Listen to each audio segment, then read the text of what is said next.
Hello students, good morning. How are you all? I hope you are well at your home. Dear students, today we are going to study very most important topic of grammar, poetic device. Dear students, we face problem about poetic device. Sometimes what happens, some students don't have knowledge about poetic device. What is poetic devices? What are the uses of poetic devices in English? Dear students, sometimes what happens, in our examination also, CBSE asks about poetic device of poem.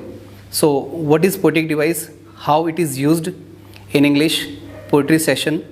Because in poetry we go for stanzas. In stanzas there are some effects which poet makes while writing.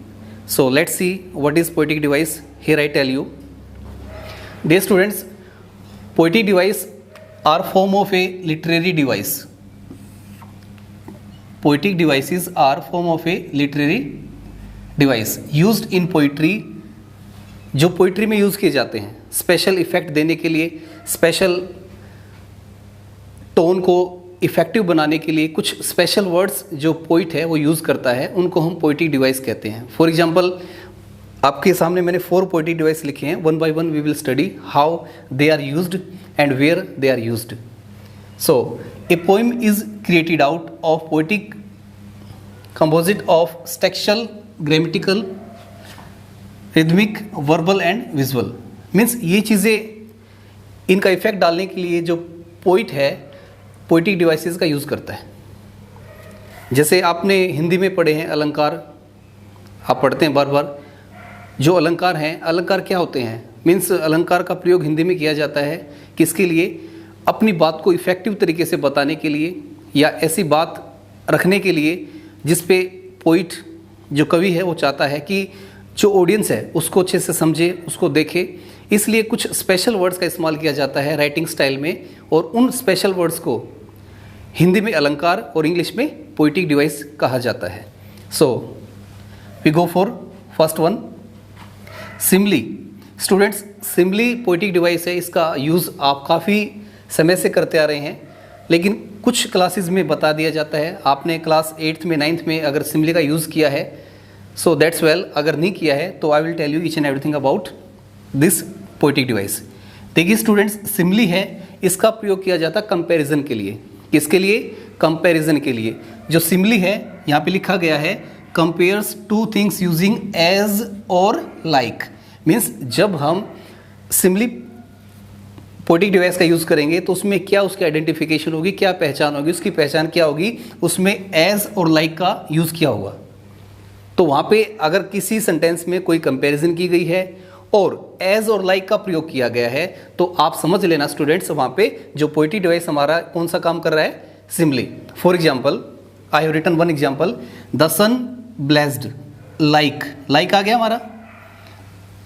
N angry fire. Angry fire का मतलब तो बहुत अधिक, जैसे आग लगी है. जैसे जो हमारा सूर्य है वो इतना प्रकाशमान है, इतना तेज़ है उसका प्रकाश, जैसे कि आग लगी हुई है. जैसे आजकल हीटिंग सीजन है, जून जुलाई में काफ़ी गर्मी होती है तो ऐसा लगता है सूर्य जल रहा है, बहुत सारी हीटिंग होती है.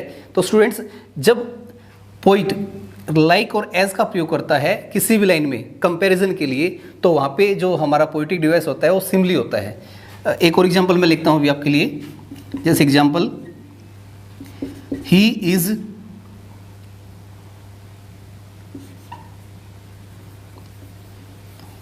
Again I right example, he is like my brother.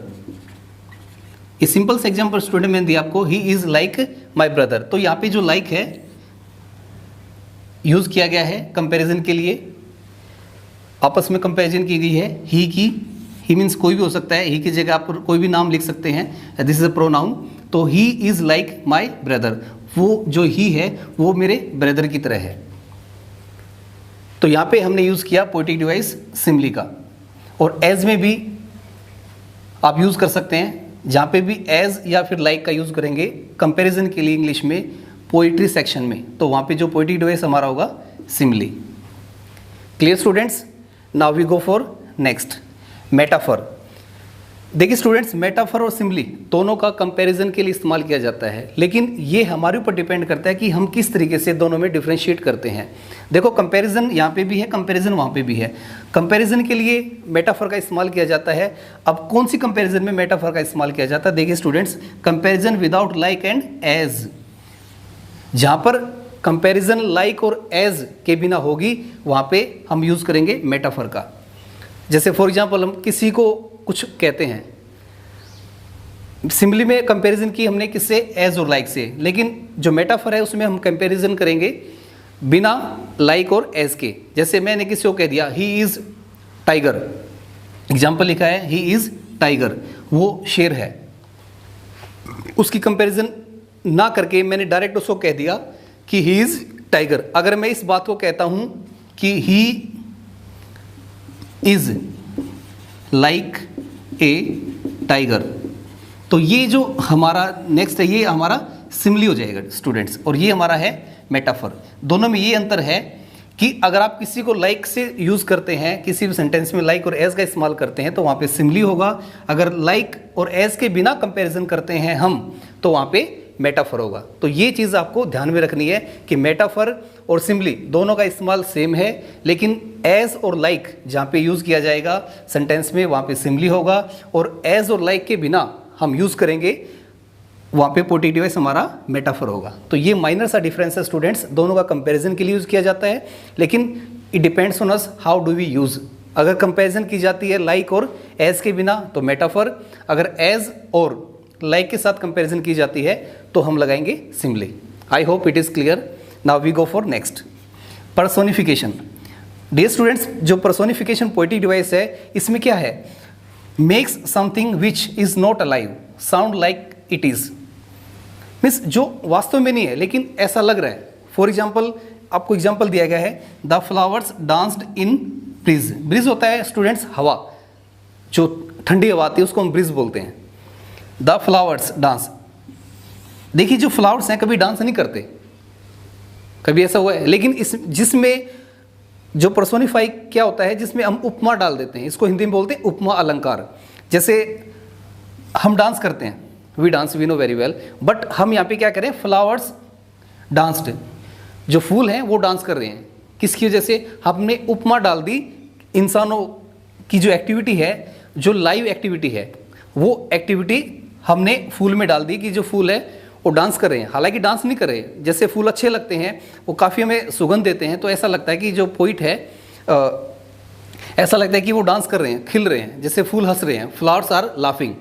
तो जब हम ह्यूमन क्वालिटी को नॉन लिविंग थिंग्स में डालते हैं तो वहाँ पे जो पोएटिक डिवाइस हमारा होता है पर्सोनिफिकेशन, मीन्स इंसानों की उपमा को अगर हम निर्जीव चीज़ों में डाल देते हैं तो वहाँ पे उपमा अलंकार बन जाता है। मीन्स जो पोएटिक डिवाइस हमारा है पर्सोनिफिकेशन पोएटिक डिवाइस वहाँ पे यूज़ होगा, जब इंसानों की चीज़ों को हम किसी नॉन लिविंग थिंग्स में डाल देंगे। Next students, assonance. एजोनेंस में क्या है? Repetition of same vowel sound. Dear students, आपको पता है हमारे वोवल्स होते हैं, मैं लिख देता हूँ ए ई आई ओ you.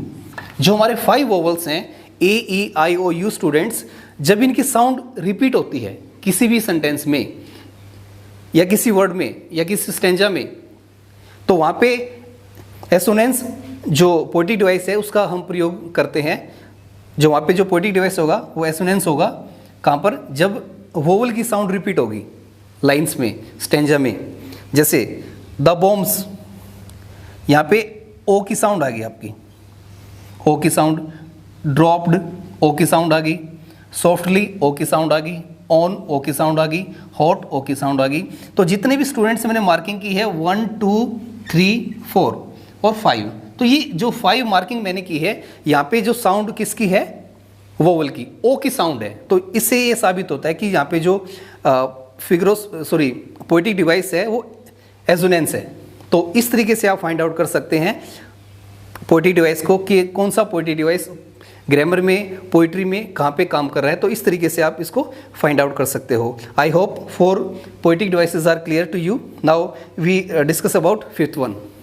So students, now we have learnt 4. Now we go for next one. 5th poetic device is, dear students, rhythm. Sometime what happens we have to make rhythm in poetry. जब हम कविता पढ़ते हैं, जो कविता है उसमें रिदम का काफ़ी अहम योगदान होता है। तो रिदम जो पोइट्री डिवाइस है ये कैसे होता है? The sound made by pattern, means जब एक तरीके की साउंड होती है, जैसे हम बहुत सारे सॉन्ग सुनते हैं जो लास्ट में जो राइमिंग करते हैं, जितने भी आर्टिस्ट होते हैं वो एक वर्ड को अपने पास रखते हैं, एक वर्ड से उस लाइन को समाप्त करते हैं। मीन्स बार बार वही लाइन जो मेन टैग लाइन होती है बार बार रिपीट होती रहती है। जैसे यहाँ पे मैंने लिखा है दे दम दे दम दे दम, मीन्स सेम साउंड। जब भी रिदम, रिदम का मतलब होता है लय। जब पोइट है अपनी पोइट्री में लय बनाने के लिए कुछ वर्ड्स का इस्तेमाल करता है, तो जो वहाँ पे जो पोइट्री डिवाइस है उस रिदम का यूज़ करता है, क्योंकि जो कविताएं हैं वो रिदम में लिखी जाती हैं। उनका एक सेंसिबल एक रिदम होता है हर चीज़ का। जितने भी आर्टिस्ट हैं जो सॉन्ग लिखते हैं, तो जो लास्ट वर्ड होता है उनका, उसको बार बार वो रिपीट करते हैं, जो मेन लाइन को बार बार रिपीट किया जाता है। तो जब हम रिदम की बात करते हैं, तो जब आपको ऐसा कुछ दिखे कि लास्ट में सेम वर्ड का इस्तेमाल किया गया है, जैसे ट्विंकल ट्विंकल लिटिल स्टार बार बार एक लाइन बोली जाती है, तो इस तरीके से दे दम दे दम दे दम, तो एक ही तरीके का पैटर्न जब अपनाया जाता है, इसको बोलते हैं हम पैटर्न। जब पैटर्न अपनाया जाता है तो वहाँ पे जो रिदम पोएटिक डिवाइस होता है students. I hope it is clear. Now rhyme. Rhyme का मतलब होता है स्टूडेंट्स सेम साउंड। जब भी हम कोई काम करते हैं, जब सेम साउंड की बात करते हैं, एक जैसी आवाज़, वही आवाज़ बार बार आए, तो उसको हम बोलते हैं रिदम, सॉरी राइम।